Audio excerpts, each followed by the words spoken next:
Advocates to end the sale of certain flavored tobacco products in Maine are holding a press conference in Augusta. The group says more than 85% of African American smokers use menthol, and that's because the tobacco companies target them. They also say the tobacco companies target children with flavored products such as fruit, candy, or dessert, and that millions of smokers started at a young age. In supporting the bill, Speaker Rachel Talbot Ross says the state will be choosing the health of the youth.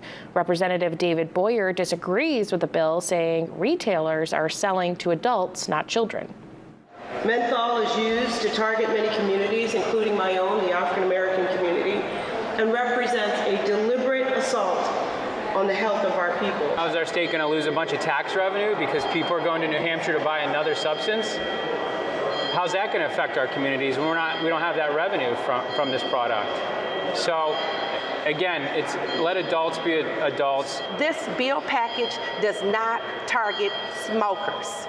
That is not what this is about. It's about protecting Black lives and protecting children.